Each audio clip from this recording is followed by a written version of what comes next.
All right, y'all. Hey, this is Christy Love with Uprising Experience. I am here with Kristin Shymoniak. I'm excited to be here with her. It is Women's Month, Women's History Month.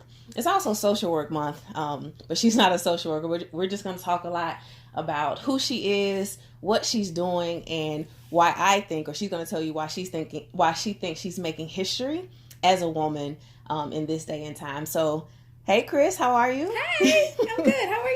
I'm good. Thanks for being with us. Yes, thank you for having me. Yes. So I think we just want to know a little bit about you. She answered a few questions for us earlier, and you'll be able to read that on the blog. But I just want to sit with her and have a nice conversation. So, can you tell us, where are you from? Where were you born and raised? So I am from a small town called Aliquippa, which is outside of Pittsburgh. Small steel mill town. That's full of nothing. The only way to get out is either you get that one opportunity, or you get out either in a body bag or in handcuffs. So I took the opportunity to get out when I had the chance. So I'm in DC now. Okay. And you came to DC in 2011. Yes. Right? Yeah. What brought you here to DC? A job opportunity. So I was hired to be an autism specialist in Arlington, and the principal at the school brought me down and made me stay. They made you so stay. I was here. So is this an opportunity from so tell us, where'd you go to undergrad and grad school? For undergrad, I went to Indiana University of Pennsylvania, and then for grad, I went to University of Pittsburgh, Hale Pitt. Okay. So did he found you from grad school? I was at an event, and she called me over out the crowd and wanted to talk to me.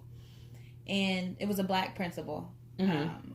And so she's like, I'm in Arlington. I got a position, a classroom that's opening up, a program that's opening up. I think you would be good for the job. I'm like, you don't even know me. And I don't want to go to Arlington. Right. I didn't know where Arlington was in relation to DC. Mm-hmm. I thought Arlington was like more Southern Virginia. And I was like, no, man, not interested. Not Arlington. I'm good. And she was like, just give me a resume, and I'm going to call you. And I'm like, okay, whatevs. So I gave her my resume, and she called me back over to her area and was like, I'm going to bring you down for an interview. And I was like, okay.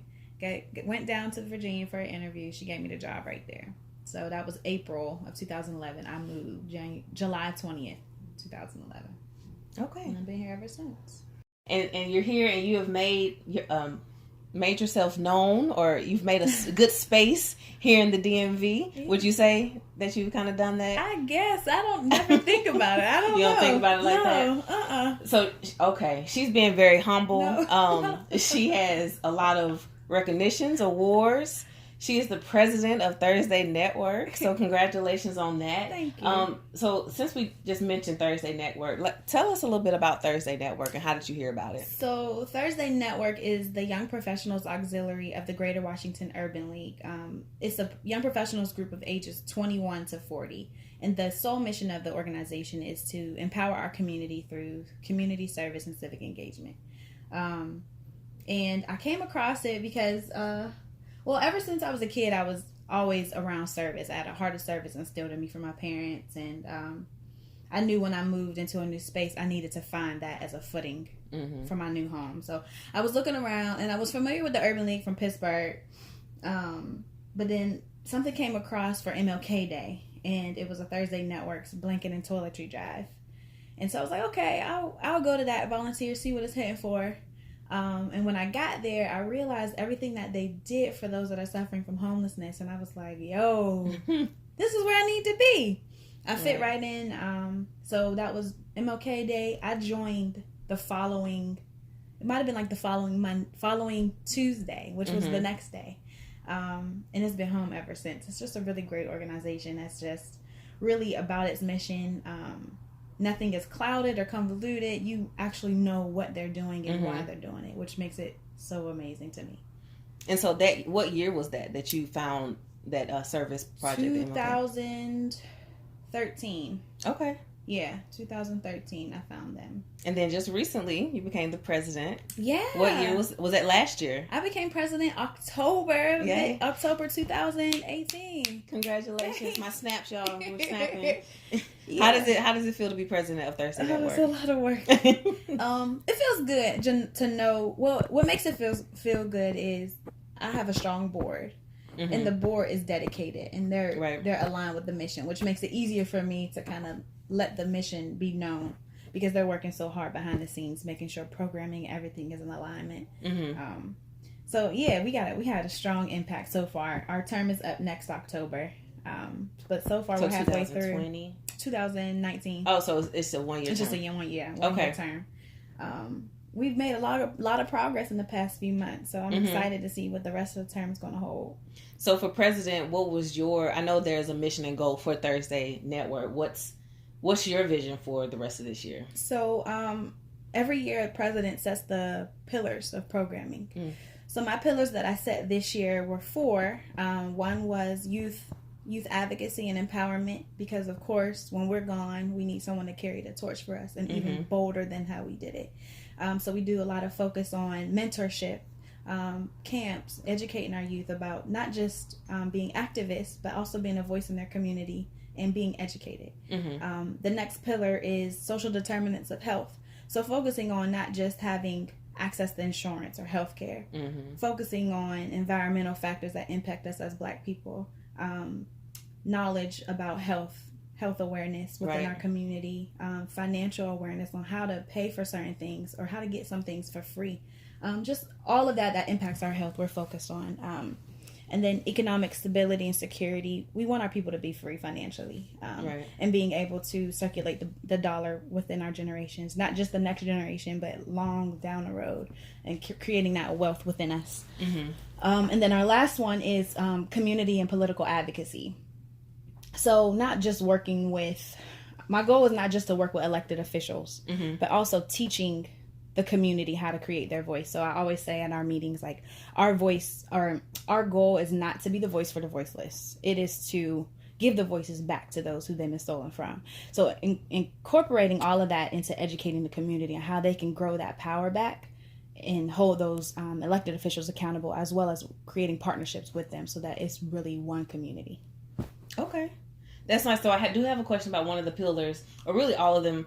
How do you reach the community, actually? So the one about health, if it's about health education, financially, where to go, and just health education, period, who are you talking to? Like, how are you sharing this information? So it depends on what the programming is. So if it's something about, like, impacting certain wards, we'll go to the ANCs or the council members to get input on it, to create maybe some town halls or some programming and inviting those people from that certain community.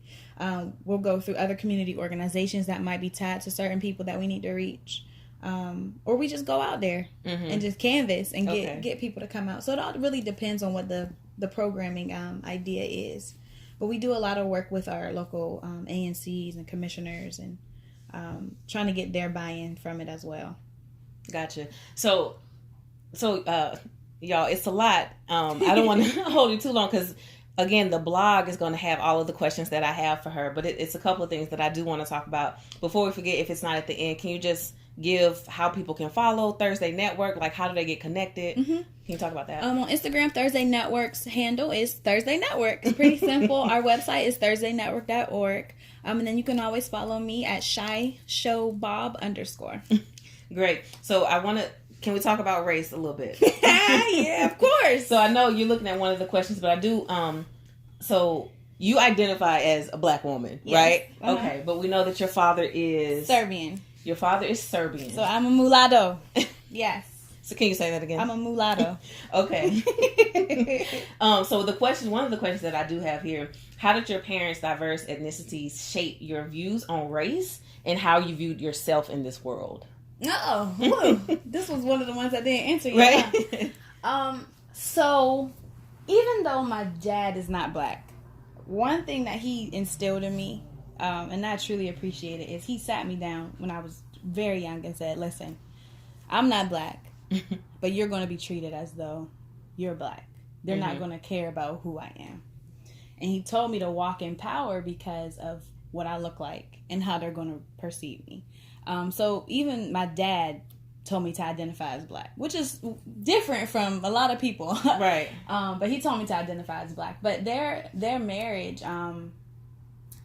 for me, it really wasn't a big difference. Like, I didn't notice a big difference until I got older, and I noticed the fight they had, being an interracial couple.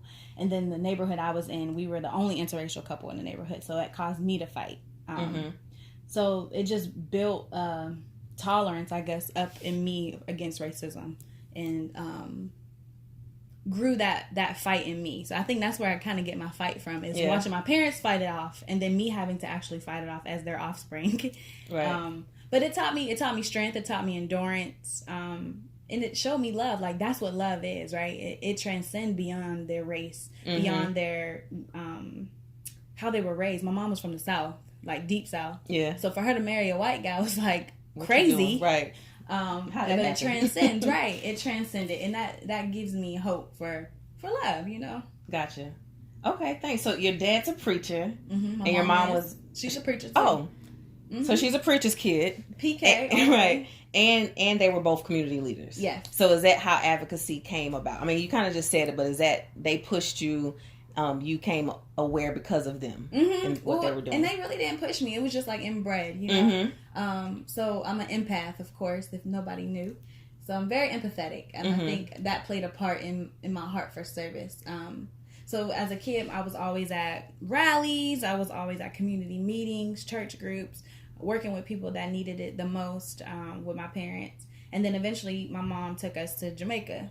And that was a brand new world for me, an eye opener of, like, you know. She has an orphanages there, right? Okay. Yeah, she built, started a children's home there. So working with kids that were less fortunate than me, and seeing the people in the island, it grew that spirit of service within me even deeper. So when I came back to the States, I was even more enthralled with serving the community.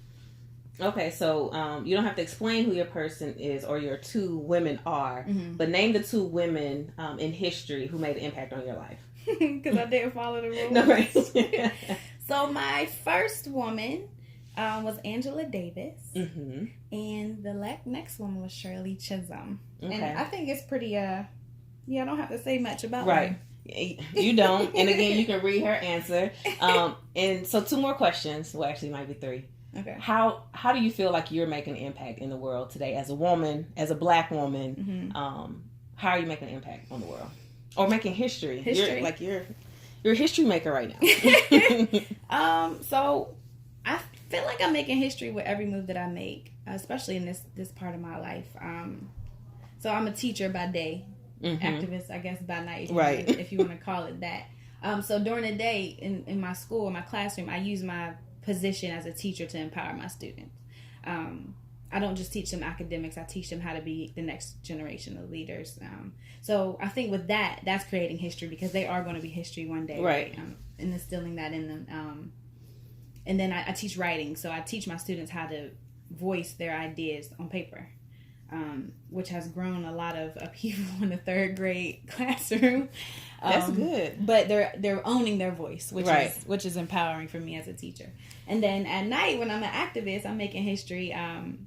I started a food pantry when I was the community service programs chair for Thursday Network, and it's fed over 10 families since its inception last August. So that's awesome.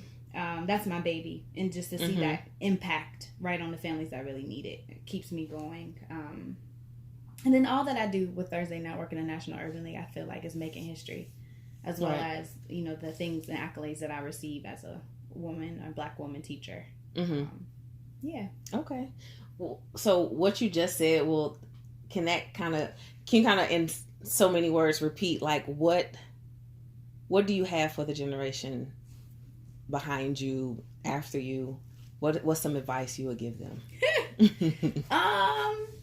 I would tell them to live and move unapologetically, and move with a vision to change their world. I tell my kids all the time, be contagious. And that could be the worst way or it could be the best way, but I always kind of push them to be contagious in the most positive light ever.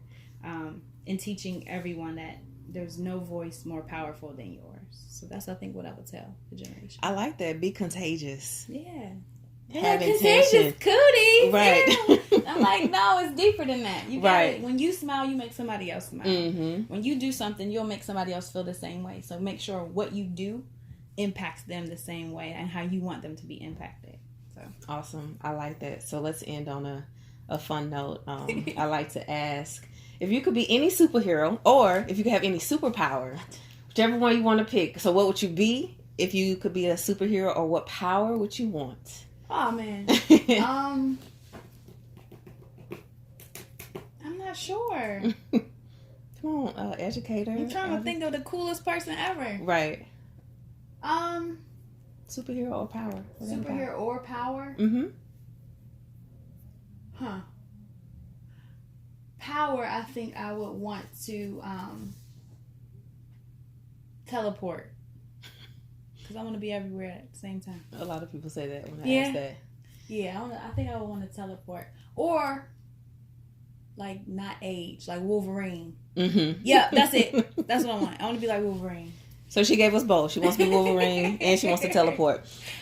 All right, y'all. So again, this is Uprising Experience. We are here with Kristin Shymoniak. You can follow her, what she's doing as president of Thursday Network on Instagram, Thursday Network, and she can give her personal handle again. Shy Show Bob _ All right. So Kristin, thank you so much. Hey. We appreciate you. Again, y'all can follow us on Uprising Experience.